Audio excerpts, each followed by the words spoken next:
नमस्कार दोस्तों, स्वागत है आपका आज के मुख्य समाचार में, जिसमें सबसे पहली और बड़ी खबर में आपको बताएंगे कि बीजेपी की दूसरी लिस्ट के बाद जबरदस्त घमासान। राजसमंद में बीजेपी कार्यालय में जमकर हुई तोड़फोड़। इसी के साथ दोस्तों दूसरी बड़ी खबर में जिक्र होगा कि कार्यकर्ता को सम्मान मिले तो कांग्रेस की जीत पक्की। पूर्व पंजाब सीएम बोले राहुल गांधी को सच बोलने की आदत है जो जाति नहीं है। इसी के साथ तीसरी खबर में आपको बताएंगे कि प्रियंका गांधी का एक बार फिर एमपी दौरा और कांग्रेस पार्टी के लिए जमकर दहाड़ी और बीजेपी को घेरा। खबर में आगे जिक्र होगा मध्य प्रदेश का सिंधिया समर्थकों का जय विलास पैलेस के बाहर जोरदार हंगामा। गोयल का टिकट काटने का हो रहा है विरोध। और खबर में आगे जिक्र होगा कि छत्तीसगढ़ में कांग्रेस ने 75 सीट जीतने का कर दिया है दावा और सीएम बोले हमारी 3 घोषणाओं पर भाजपा चुप। दोस्तों हर एक खबर की गहराई में आपको ले जाएंगे, लेकिन उससे पहले अगर आपको भी ऐसा लगता है कि 2024 में बन रही है इंडिया की सरकार तो वीडियो को कीजिए लाइक और चैनल को सब्सक्राइब करके बेल आइकन दबाइए और साथ ही साथ कमेंट में लिखिए जय हिंद। भाजपा की दूसरी लिस्ट जारी होने के बाद घमासान। राजसमंद में बीजेपी कार्यालय में तोड़फोड़, प्रदेश अध्यक्ष के घर पर पथराव, जयपुर में भी विरोध। जी हां दोस्तों, आपको बता दें कि राजस्थान विधानसभा चुनाव के लिए भाजपा की दूसरी लिस्ट जारी होने के बाद ही से ही घमासान मचा हुआ है। जयपुर, राजसमंद, चित्तौड़गढ़, अलवर, बूंदी और उदयपुर में कार्यकर्ता विरोध प्रदर्शन कर रहे हैं। राजसमंद में बीजेपी कार्यालय में तोड़फोड़ कर दी गई। चित्तौड़गढ़ में प्रदेश अध्यक्ष सीपी जोशी के घर पर पथराव कर दिया गया। राजसमंद से दीप्ति माहेश्वरी को फिर से भाजपा की उम्मीदवार बनाने के विरोध में कार्यकर्ता सड़क पर उतर आए हैं और आक्रोशित कार्यकर्ताओं ने बाहरी उम्मीदवारों को टिकट देने का विरोध किया। उन्होंने स्थानीय प्रत्याशी को टिकट देने की मांग की। कार्यकर्ता काकरौली रोड पर भाजपा कार्यालय में घुस गए और तोड़फोड़ कर दी। चुनाव सामग्री को फाड़ दिया। नाराज कार्यकर्ताओं ने भाजपा कार्यालय के बाहर डेरा डाल रखा है। कार्यकर्ताओं ने भाजपा से दावेदारी जिताने वाले दिनेश बडाला की पैरवी करते हुए नाराजगी जताई है। दोस्तों चित्तौड़गढ़ से विधायक चंद्रमान सिंह का टिकट काटे जाने पर कार्यकर्ताओं में आक्रोश बढ़ता जा रहा है। प्रदेश अध्यक्ष सीपी जोशी के खिलाफ लगातार विरोध जताया जा रहा है। रुक करते हैं अगली ब्रेकिंग न्यूज की तरफ। कार्यकर्ता को सम्मान मिले तो कांग्रेस की जीत पक्की। पूर्व पंजाब सीएम बोले राहुल गांधी को सच बोलने की आदत है और वो जाति नहीं। जी हां दोस्तों आपको बता दें कि पंजाब के पूर्व मुख्यमंत्री चरणजीत सिंह चन्नी ने कहा कि कांग्रेस का कार्यकर्ता जीत दिलवाता है, लीडर तो लड़ाई में उलझे रहते हैं। उन्होंने कहा कि राहुल गांधी एक आइडियोलॉजी लेकर चल रहे हैं, उस पर पूरी कांग्रेस चले तो जीत निश्चित है। पंजाब के पूर्व मुख्यमंत्री चन्नी रविवार को अजमेर आए थे और यहाँ पर उन्होंने जमकर राहुल गांधी की तारीफ की। और दोस्तों इसी के साथ उन्होंने कहा कि राहुल गांधी को जो सच बोलने की आदत है वो कभी जाति नहीं। रुक करते हैं अगली ब्रेकिंग न्यूज की तरफ। प्रियंका गांधी का एक बार फिर एमपी दौरा, छतरपुर में करेंगी जनसभा। जी हाँ दोस्तों, मध्य प्रदेश विधानसभा चुनाव में अब मात्र 25 दिन बचे हुए हैं और इससे पहले हर राजनीतिक पार्टियां अपने पक्ष में जनता के बीच अपना माहौल बनाने में कोई कोर कसर नहीं छोड़ रही है। इसी कड़ी में कांग्रेस एक बार फिर सत्ता में वापसी की तैयारी की जोरों शोरों से तैयारी कर रही है। जनता के बीच पार्टी के दिग्गज नेताओं की सभाओं का भी आयोजन किया जा रहा है और इसी कड़ी में सूचना के अनुसार कांग्रेस पार्टी की महासचिव प्रियंका गांधी एक बार फिर मध्य प्रदेश के दौरे पर आने वाली है। कांग्रेस की राष्ट्रीय महासचिव प्रियंका गांधी 28 अक्टूबर को मध्य प्रदेश के छतरपुर में आने वाली हैं और प्रियंका यहां जनसभा को संबोधित करेंगी। बता दें कि ये 5 महीने के अंदर प्रियंका गांधी का एमपी में 5वां दौरा है। प्रियंका सबसे पहले 12 जून को जबलपुर में रैली करके चुनाव अभियान का आगाज कर चुकी हैं। इसके अलावा 21 जुलाई को ग्वालियर, 5 अक्टूबर को मोहनखेड़ा और 12 अक्टूबर को मंडला में सभा कर चुकी हैं। वहीं कांग्रेस के पूर्व अध्यक्ष और सांसद राहुल गांधी 10 अक्टूबर को शहडोल के ब्यौहारी में सभा को संबोधित कर चुके हैं। दोस्तों रुक करते हैं अगली ब्रेकिंग न्यूज की तरफ। सिंधिया समर्थकों का जय विलास पैलेस के बाहर जोरदार हंगामा। गोयल का टिकट काटने से है नाराज, कमलनाथ सरकार गिराने में थी अहम भूमिका। जी हाँ दोस्तों, बीती रात भाजपा द्वारा घोषित की अपने प्रत्याशियों की सूची को लेकर उनके जगह विवाद की स्थिति पैदा हो गई है। ग्वालियर में पूर्व मंत्री माया सिंह को टिकट देने का विरोध बीजेपी और ज्योतिरादित्य सिंधिया दोनों के समर्थक कर रहे हैं। सिंधिया समर्थक मुन्नालाल गोयल का टिकट कटने से नाराज हैं और जय विलास पैलेस का घेराव कर वहां जबरदस्त प्रदर्शन कर रहे हैं। सिंधिया खुद उनके बीच पहुंचे हुए हैं और मनाने की कोशिश जारी है। भारतीय जनता पार्टी में ग्वालियर पूर्व क्षेत्र के पूर्व विधायक मुन्नालाल गोयल प्रबल दावेदार थे। गोयल 2018 में कांग्रेस के टिकट पर जीते थे, लेकिन कमलनाथ सरकार के खिलाफ जब ज्योतिरादित्य सिंधिया ने विरोध करते हुए सरकार गिराई तो इस्तीफा दिलाने वाले विधायकों में मुन्नालाल गोयल भी थे। 2020 में हुए उपचुनाव में गोयल इसी इलाके से भाजपा के टिकट पर लड़े लड़े लेकिन कांग्रेस के सतीश सिकरवार से हार गए। हालांकि इसके बावजूद उन्हें राज्य बीज एवं फार्म विकास नगर का चेयरमैन बनाकर कैबिनेट मंत्री का दर्जा भी दिया गया। वहीं दोस्तों आपको बता दें कि यहाँ पर बेहद बड़ी खबर आ रही है। उपचुनाव में मिली हार के बावजूद गोयल और उनके समर्थक लगातार क्षेत्र में सक्रिय थे और यहाँ तक कि सरकार द्वारा भी उनके विधानसभा क्षेत्र में होने वाले उद्घाटन, शिलान्यास और पार्टी संगठन के आयोजनों में भी वो मुख्य भूमिका में थे। उनके समर्थकों को पक्का भरोसा था कि इस बार भी गोयल को ही टिकट मिलेगा, लेकिन बीती रात जो सूची आई है उसमें उनकी जगह माया सिंह को टिकट देने की घोषणा के बाद से ही उनके समर्थकों का गुस्सा फूट पड़ा और उन्होंने चक्का जाम किया और सुबह जय विलास पैलेस के बाहर धरना देते हुए हंगामा कर दिया। रुक करते हैं अगली ब्रेकिंग न्यूज की तरफ। छत्तीसगढ़ में कांग्रेस ने 75 सीट जीतने का किया दावा।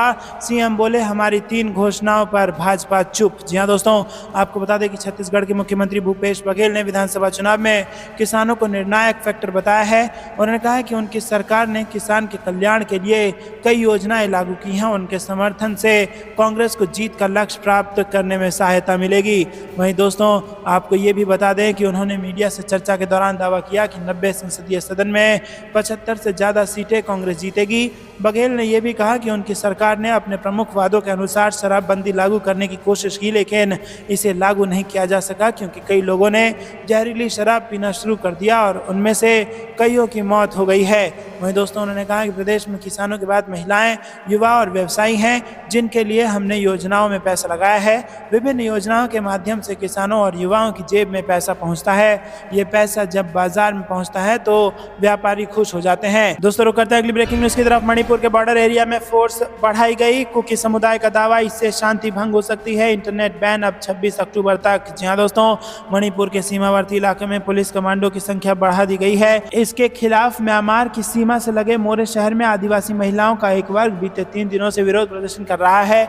आदिवासी संगठनों कुकी इम्पी और कमिटी ऑन ट्राइबल यूनिटी ने दावा किया है कि शहर में इम्फाल घाटी से ज्यादा पुलिसकर्मियों को तैनात किया जा रहा है, इससे शांति भंग हो सकती है। वहीं राज्य में हो रही हिंसा की घटनाओं को लेकर इंटरनेट पर बैन 26 अक्टूबर तक बढ़ा दिया गया है। कुकी इम्पी संगठन का दावा है कि शहर के बफर जोन में पैरामिलिट्री फोर्स और इंडियन आर्मी के जवान काफी संख्या में तैनात हैं। इसके बावजूद कुकी बहुल शहर टेक्नोपॉल जिले के मोरेह में रात को हेलीकॉप्टर से अतिरिक्त मैती पुलिस की तैनाती की जा रही है। उन्होंने ये दावा किया है कि इसका इम्फाल पूर्वी जिले में हाल के अभियानों में हथियारों और गोला बारूद की बरामदगी कुकी समुदाय को बदनाम करने के लिए की गई है और इसीलिए भी हम प्रदर्शन कर रहे हैं। सैन्य अधिकारियों का कहना है कि असम राइफल के एक कमांडेंट और अन्य सुरक्षा अधिकारियों ने पिछले कुछ दिनों में प्रदर्शनकारियों के साथ कई बार बातचीत की, लेकिन इसका अभी तक समाधान नहीं हुआ है। रुक करते हैं अगली ब्रेकिंग न्यूज की तरफ। राजस्थान की सियासत से बड़ी खबर, 5 साल में पहली बार सचिन पायलट से मिले लोकेश शर्मा, खुद बताई मुलाकात की वजह। जी हाँ दोस्तों, राजस्थान में विधानसभा चुनाव के बीच खबर सामने आई है। मुख्यमंत्री अशोक गहलोत के सलाहकार लोकेश शर्मा ने रविवार को राज्य के पूर्व डिप्टी सीएम सचिन पायलट से मुलाकात की है। साल 2018 में कांग्रेस सरकार बनने और फिर 2020 में हुई बगावत के बाद 5 साल में लोकेश और पायलट की पहली मुलाकात है। 5 साल में पहली बार मुख्यमंत्री के ओएसडी लोकेश शर्मा सचिन पायलट से मुलाकात करने पहुंचे और इस मुलाकात के सियासी मायने निकाले जा रहे हैं और दोस्तों इसी वजह से इसे अहम माना जा रहा है। मुलाकात के बाद लोकेश शर्मा ने कहा कि आगामी चुनाव को लेकर चर्चा हुई। मैं सिर्फ सीएम का सलाहकार ही नहीं हूं बल्कि वॉर रूम का उपाध्यक्ष भी हूं। आगे चुनाव है, ऐसे में चुनाव से जुड़े मुद्दों पर हम बात तो करेंगे ही। सचिन पायलट हमारे सीनियर नेता है, उनकी सलाह हमारे लिए जरूरी है। रुक करते हैं अगली ब्रेकिंग न्यूज की तरफ। बिहार में नौकरी को लेकर तेजस्वी यादव ने किया बड़ा ऐलान, कहा 1.10 लाख पदों पर जल्द होगी नियुक्तियां। जी हाँ दोस्तों, बिहार में जल्द ही शिक्षक नियुक्तियों का एक और चरण शुरू होने जा रहा है। इसके लिए बिहार लोक सेवा आयोग और शिक्षा विभाग ने तैयारी शुरू कर दी है। विद्यालय अध्यापकों की नियुक्ति के अगले चरण में 1,10,000 से ज़्यादा पदों पर नियुक्ति की जाएगी। इसकी जानकारी राज्य के डिप्टी सीएम तेजस्वी यादव ने सोशल मीडिया एक्स पर एक पोस्ट के माध्यम से दी। उन्होंने अभ्यर्थियों को तैयार रहने और मेहनत जारी रखने को भी कहा है। डिप्टी सीएम ने अपने सोशल मीडिया पर लिखा कि आपन बिहार नौकरियां अपार।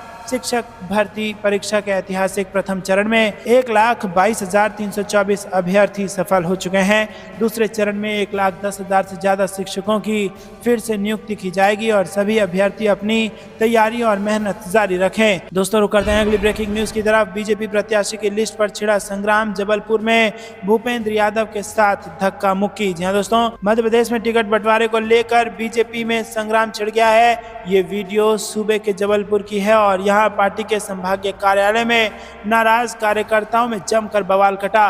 वहीं दोस्तों, शहर की उत्तर मध्य विधानसभा से किसी बाहरी प्रत्याशी को टिकट देने से नाराज कार्यकर्ताओं ने केंद्रीय मंत्री और मध्य प्रदेश चुनाव के प्रभारी भूपेंद्र यादव के साथ धक्का मुक्की की और इस दौरान उनके गनमैन ने जब बीच बचाव करने की कोशिश की तो उनके साथ भी धक्का मुक्की और मारपीट की गई। रुक करते हैं अगली ब्रेकिंग न्यूज की तरफ। अखिलेश यादव ने भाजपा पर जमकर साधा निशाना, बोले 2014 में यूपी से आई थी भाजपा, 24 में जाएंगे भी यूपी से। जी हाँ दोस्तों, आपको बता दें कि हरदोई जिले में लोक जागरण अभियान के तहत समाजवादी पार्टी का 2 दिवसीय कार्यकर्ता प्रशिक्षण शिविर शनिवार से शुरू हो गया है। शिविर के पहले दिन राष्ट्रीय महासचिव अखिलेश यादव और प्रदेश अध्यक्ष नरेश उत्तम पटेल समेत कई नेता कार्यकर्ताओं को संबोधित कर रहे हैं। शिविर में अखिलेश यादव ने कार्यकर्ताओं को जीत का मंत्र दिया, साथ ही भाजपा पर जमकर निशाना साधा। उन्होंने कहा कि 2014 में भाजपा यूपी से आई थी और 24 में यूपी से ही जाएंगे। सरकार ने इन्वेस्टमेंट मीट में जो करार किए वो जमीन पर नहीं उतरे हैं। उन्होंने आगे कहा कि बात $1 ट्रिलियन इकोनॉमी की कर रहे हैं और सांड मच्छर संभल नहीं रहे। सोशल मीडिया पर सांडों का आतंक देखने को मिल रहा है। हरदोई के सांड जबरदस्त हैं जो तहसील में 3री मंजिल पर चढ़ गए थे। शायद इतने जानवर कभी हम लोगों ने सड़कों पर नहीं देखे होंगे जितने आजकल देख रहे हैं। रुक करते हैं अगली ब्रेकिंग न्यूज़ की तरफ, जिसमें आपको बता दें बीजेपी विस्तारक हो गए फेल, विपक्ष की गढ़ वाली सीटों पर नहीं दे सके रिपोर्ट, बनेगी लोकसभा चुनाव की रणनीति। जी हाँ दोस्तों, लोकसभा चुनाव 2019 में विपक्ष का गढ़ बन गई। 14 लोकसभा सीटों पर जमीनी रिपोर्ट बनाने के लिए भेजे गए विस्तारक फेल साबित हो रहे हैं। बीजेपी की हारी हुई 14 लोकसभा सीटों में से 4 लोकसभा सीट मुरादाबाद, संभल, लालगंज और मैनपुरी में काम चुस्त चल रहा है। इन सीटों पर अब तक विस्तारकों की पूरी रिपोर्ट ही नहीं मिली है। कुछ लोकसभा में आधे ही काम की रिपोर्ट मिली है और 7 लोकसभा सीटें ही ऐसी थी जहां बीजेपी का काम संतोषजनक मिला है। भाजपा प्रदेश अध्यक्ष भूपेंद्र चौधरी और संगठन महामंत्री धर्मपाल ने इन लोकसभा में भेजे गए विस्तारकों, लोकसभा प्रभारी और संयोजकों से जवाब तलब किया है और इन्हें नए सिरे से जल्दी रिपोर्ट तैयार करने को कहा गया है। पार्टी लोकसभा चुनाव 2024 की रणनीति तैयार करने में जुटी है और इसमें मिशन 80 के लक्ष्य को हासिल करने के लिए पार्टी अलग रणनीति के साथ उतरने की प्लानिंग कर रही है। रुक करते हैं अगली ब्रेकिंग न्यूज की तरफ। ग्रेटर नोएडा में चल रहे किसानों के प्रदर्शन को समर्थन देने पहुंचे राकेश टिकैत, कहा जमीन पर पहला हक किसानों का। जी हाँ दोस्तों, भारतीय किसान यूनियन के राष्ट्रीय प्रवक्ता राकेश टिकैत ग्रेटर नोएडा पहुंचे हैं। यमुना एक्सप्रेसवे के नीचे 0 पॉइंट पर किसानों का प्रदर्शन चल रहा है, जहां पर राकेश टिकैत अपनी पूरी फौज के साथ किसानों का समर्थन करने के लिए पहुंचे हैं। मौके पर हजारों की संख्या में ग्रामीण महिलाओं और पुरुष मौजूद हैं। व्यवस्था को संभालने के लिए पुलिस टीम भी मौके पर तैनात है। राकेश टिकैत ट्रैक्टर पर सवार होकर किसानों के अनिश्चितकालीन धरने पर पहुंचे और इस दौरान किसानों के साथ महिलाएं भी भारी संख्या में शामिल रहीं। उन्होंने कहा कि प्राधिकरण के अधिकारी किसानों की बात सुनने को तैयार नहीं है। प्राधिकरण अपनी मनमानी कर रहे हैं, जबकि यहाँ की जमीनों पर किसानों का हक है। इसीलिए प्रशासन और प्राधिकरण को किसानों की मांगों को पूरा करना चाहिए। दरअसल सैकड़ों की संख्या में किसान यमुना एक्सप्रेसवे के नीचे 0 पॉइंट पर बैठे हैं। किसान काफी लंबे समय से धरना प्रदर्शन दे रहे हैं। किसानों का प्रदर्शन 64.7% अतिरिक्त मुआवजा, किसानों के 10% भूखंड, किसानों का आवासीय भूखंड और जेवर एयरपोर्ट से प्रभावित किसानों को घर के बराबर जगह देना आदि मुद्दों पर है। जो करते हैं ब्रेकिंग न्यूज की तरफ। पवन खेड़ा ने केंद्र पर किया प्रहार, बोले योजनाओं में हुआ भ्रष्टाचार छुपाने के लिए बना रहे हैं CAG पर दबाव। जी हाँ दोस्तों, कांग्रेस ने शनिवार को आरोप लगाया कि मोदी सरकार प्रमुख सरकारी योजनाओं में गलत कामों की ओर इशारा करने वाले अधिकारियों का ट्रांसफर करके भारत के नियंत्रक जनरल जैसी स्वतंत्र संस्था को बंद करने और कुचलने की कोशिश कर रही है। कांग्रेस प्रवक्ता पवन खेड़ा ने दावा किया कि मोदी सरकार की भारत माला परियोजना, द्वारका एक्सप्रेसवे और आयुष्मान योजना में गलत कामों को उजागर करने वाले 3 CAG अधिकारियों को बिना सोचे समझे बाहर कर दिया गया। उन्होंने दावा किया कि CAG जीसी मुर्मू इतने दबाव में हैं कि वो किसी भी रिपोर्ट पर हस्ताक्षर करने से इनकार कर रहे हैं। पार्टी प्रवक्ता और संचार विभाग में मीडिया एवं प्रचार विभाग के अध्यक्ष पवन खेड़ा ने एक प्रेस कॉन्फ्रेंस में कहा कि मोदी सरकार स्वायत्त संस्थाओं को नष्ट करने का अपराध करके अनिवार्य रूप से अपराधी बन गई है। उन्होंने कहा कि मीडिया और समाज इस मामले पर चुप है। रुक करते हैं अगली ब्रेकिंग न्यूज की तरफ। क्या है ग्लोबल हंगर इंडेक्स, जिस पर केंद्रीय मंत्री स्मृति ईरानी के बयान से मचा बवाल, कैसे तैयार होती है इसकी रिपोर्ट। जी हां दोस्तों, आपको बता दें कि हाल ही में ग्लोबल हंगर इंडेक्स यानी वैश्विक भूख सूचकांक जारी किया गया। भारत को GHI में 125 देशों की लिस्ट में 111वें पायदान पर रखा गया है। दुनिया की 5वीं सबसे बड़ी अर्थव्यवस्था वाले मुल्क के लिए इस लिस्ट में इतने नीचे होना थोड़ी शर्मिंदगी भरा है। हालांकि GHI के जारी होने के बाद से ही विवाद शुरू हो गया है और सबसे ज्यादा विवाद तो केंद्रीय मंत्री स्मृति ईरानी के बयान पर हुआ है। दरअसल एक कार्यक्रम में केंद्रीय मंत्री ईरानी ने कहा है कि कई लोगों ने कहा है कि ग्लोबल हंगर इंडेक्स बेतुका है। वो उस इंडेक्स को कैसे बनाते हैं। 140 करोड़ के देश में 3000 लोगों को फोन आता है और उनसे पूछा जाता है क्या आप भूखे हैं। उन्होंने कहा कि GHI के मुताबिक भारत से बेहतर पाकिस्तान कर रहा है, ये कैसे संभव है। ईरान के इस बयान के बाद लोगों ने कहा है कि वो भूखे लोगों का मजाक उड़ा रही है। रुक करते हैं अगली ब्रेकिंग न्यूज की तरफ। दलित वोट बैंक में सेंधमारी का कांग्रेस ने बनाया मेगा प्लान, बसपा की बढ़ सकती है मुश्किलें। जी हां दोस्तों, लोकसभा चुनाव को लेकर राजनीतिक हलचल तेज हो गई है। सभी राजनीतिक दल मैदान में उतर गए हैं और जनता को साधने में लगे हैं। प्रदेश और केंद्र की सत्ता से दूर हुई कांग्रेस इन दिनों बसपा के वोट बैंक को हथियाने की जुगत भिड़ा रही है। अनुसूचित जाति बाहुल्य गांव में दलितों के बीच पहुंचने के लिए पार्टी का मेगा प्लान भी तैयार है। दोस्तों, लोकसभा चुनाव को लेकर अब राजनीतिक दल चुनावी मोड में आ गई हैं। दोस्तों, प्रदेश और केंद्र की सत्ता में दूर हुई कांग्रेस इन दिनों बसपा के वोट बैंक को हथियाने की जुगत भिड़ा रही है। दोस्तों, रुक करते हैं अगली ब्रेकिंग न्यूज की तरफ। सिर्फ 33 सीटों से कांग्रेस ने दिए कई संकेत, राजस्थान के साथ लोकसभा चुनाव के लिए भी छिपा है संदेश। जी हां दोस्तों, कांग्रेस ने राजस्थान में जिन 33 प्रत्याशियों की सूची जारी की है उससे राजस्थान में पार्टी की सियासत का तो अंदाजा हो ही रहा है, बल्कि आला कमान को आंखें तरेरने वाले नेताओं को होल्ड कर भी पार्टी ने एक बड़ा संदेश राजस्थान के मार्फत सभी राज्यों को दे दिया है। दरअसल कांग्रेस ने राजस्थान में हुई बगावत के दौरान उसमें सबसे आगे रहने वाले नेताओं के टिकट को होल्ड करके ये संदेश दिया है, जो सिर्फ राजस्थान ही नहीं बल्कि आने वाले दिनों में देश के अलग अलग राज्यों में एक स्पष्ट संदेश के तौर पर देखा जा रहा है। इसके अलावा पार्टी में इन्हीं टिकट के माध्यम से लोकसभा के चुनावों के रोड मैप का खाका खींच दिया गया है। रुक करते हैं अगली ब्रेकिंग न्यूज की तरफ। मध्य प्रदेश चुनाव में मुस्लिम वोटरों पर कांग्रेस की नजर, 22 सीटों पर मतदाता तय करेंगे हार जीत का रुख। जी हां दोस्तों, आपको बता दें कि मध्य प्रदेश विधानसभा चुनाव का बिगुल बज चुका है। कांग्रेस और बीजेपी ने अपने अपने उम्मीदवारों के नाम का भी ऐलान कर दिया है। हालांकि दोनों दलों की अपने अपने वोट बैंक पर भी नजर है। ऐसे में बीजेपी की शिकस्त देने के लिए कांग्रेस पार्टी भी कोई कोर कसर नहीं छोड़ रही है। वहीं दोस्तों, मध्य प्रदेश विधानसभा का चुनाव जीतने के लिए कांग्रेस का फोकस मुस्लिम बहुल क्षेत्रों वाली सीटों पर है। मध्य प्रदेश में 22 विधानसभा सीटें ऐसी है जिस पर मुस्लिम वोटर अहम भूमिका निभाता है। दोस्तों, कांग्रेस नेता और मध्य प्रदेश मुस्लिम विकास परिषद के संयोजक मोहम्मद माहिर के अनुसार साल 2018 के विधानसभा चुनाव में कांग्रेस का वोट शेयर करीब 3-4% बढ़ा है। मोहम्मद माहिर ने पीएम कांग्रेस अध्यक्ष कमलनाथ के एक बयान का जिक्र करते हुए बताया कि उन्होंने साल 2018 में कहा था कि अगर 90% अल्पसंख्यक वोट पार्टी के पक्ष में आते हैं तो कांग्रेस सरकार बना सकती है। वहीं दोस्तों, माहिर ने कहा है कि कमलनाथ की अपील का ऐसा असर हुआ है कि कांग्रेस के खाते में 10-12 सीटें और जुड़ गई हैं, जिन सीटों को साल 2008 और 13 के विधानसभा चुनाव में कांग्रेस जीतने में विफल रही थी। पिछले चुनाव में कांग्रेस को 40.89% वोट मिले थे, जबकि बीजेपी का वोट प्रतिशत 41.02 था। कांग्रेस को 2018 के विधानसभा चुनाव में 230 में से 114 सीटें मिली थी और बीजेपी को 109 सीटों पर जीत मिल पाई थी। रुक करते हैं अगली ब्रेकिंग न्यूज की तरफ। टिकट कटने से नाराज सिंगरौली विधायक, कार्यकर्ताओं की बैठक में दिया बीजेपी को छोड़ने का संकेत। जी हां दोस्तों, मध्य प्रदेश विधानसभा चुनाव 2023 के मद्देनजर भारतीय जनता पार्टी ने बाकी बची 92 सीटों पर भी शनिवार को उम्मीदवारों के नाम का ऐलान कर दिया है। ऐसे में अब टिकट कटने से नाराज सिंगरौली विधायक रामल्लू वैश्य बगावती अंदाज में नजर आ रहे हैं। उन्होंने इशारा किया है कि वो भारतीय जनता पार्टी को बाय बाय भी कह सकते हैं। इस बाबत टिकट कटने से नाराज विधायक रामलल्लू वैश्य ने अपने समर्थकों की बैठक की है। वही कहा जा रहा है कि इस बैठक में वो पार्टी छोड़ने तक का ऐलान कर सकते हैं। वहीं अभी उन्होंने नहीं कहा है कि अब वो पार्टी छोड़ रहे हैं और किस पार्टी से विधानसभा चुनाव लड़ेंगे।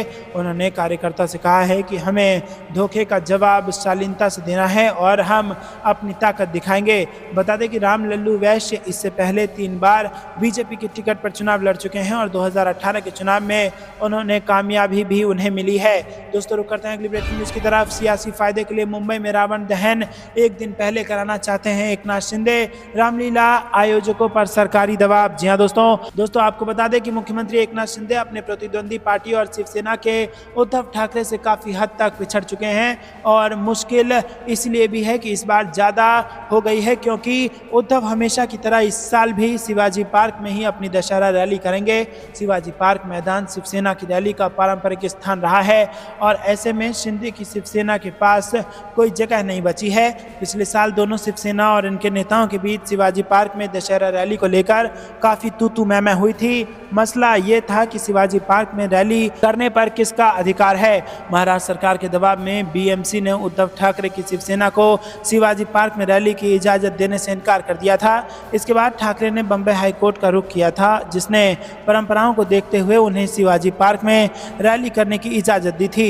बता दें कि शिवाजी पार्क में शिवसेना के संस्थापक बाल ठाकरे करीब 50 साल से दशहरा रैली करते रहे थे और ठाकरे की अर्जी भी यही थी कि उन्हें इस परंपरा को जारी रखने की इजाजत दी जाए। तो दोस्तों ये थी दिन भर की सारी जरूरी और बड़ी खबरें। तक बने रहने के लिए बहुत बहुत धन्यवाद। चैनल वाले वीडियो को लाइक करके चैनल को सब्सक्राइब कीजिए और बेल आइकन दबाकर कमेंट में लिखिए जय हिंद। अभी के लिए इतना ही। जय हिंद जय भारत।